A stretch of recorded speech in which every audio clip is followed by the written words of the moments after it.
guys, I'm on just a daily walk with Sweet Olive. Notice I'm hands-free. We've got a long line dragging, but for the most part, she's off leash heeling. I just tapped the tone there because she was drifting a little bit to the left. Now remember, she still has a whole week left to go, a week and a day, I think. So she's heading into her third week.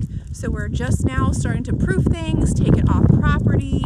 But if you remember how she came in, woo, nobody was taking her on a walk. Let's see what happens here if I turn. There she is, off leash heeling, Ms. Olive. Now, Josh has been the person that has primarily trained her. So now it's getting to the point where I can take her out. She's got enough knowledge and enough practice to start to generalize this with different people.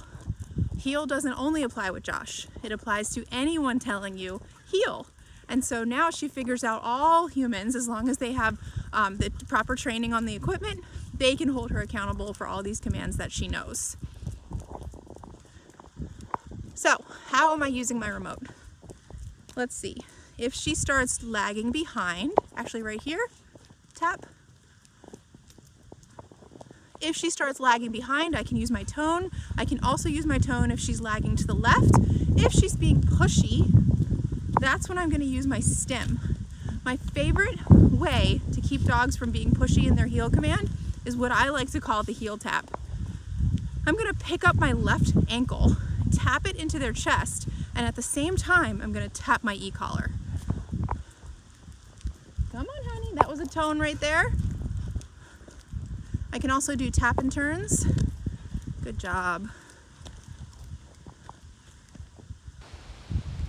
Okay, so that's how that works. And now I'm getting to the point where I can lift my left heel up and she's so far back that there's no contact. Look at that beautiful position. That's one of my favorite tricks for teaching dogs to walk behind us instead of constantly pushing at the knee. Sit. Good girl. Working on those auto sits when we stop. I'm going to turn the camera around now. So she knows to stay until given further instruction. And I don't think staying still was in Olive's vocabulary when she arrived. She was going 1,000 miles a minute. So I can take a walk, I can go check my mail, I can stop and look at my phone, and I've got my girl Olive in a nice stationary command. Now let's see if she can listen to me at a distance. Down. That's my girl. I don't know if you guys remember at the drop-off, but her owner tried to put her in a down. She made it down about 50% and then popped right back up and was crazy again. That is a dog who has the knowledge of the command, but doesn't thinks it's optional, and it's definitely not reliable anywhere out in the real world. Because of our methods and because of our training, our commands are reliable anywhere you take your dog. We've got our e-collar to hold our dog accountable. I've got it at a level 10. So if she would have looked at me and said, I don't feel like laying down, all I would have done was click this at a level 10, which is very mild. Okay, now let's try a recall. I'm gonna say COME. I'm gonna tap the tone.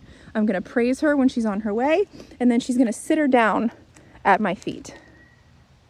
Come, good girl. Sit.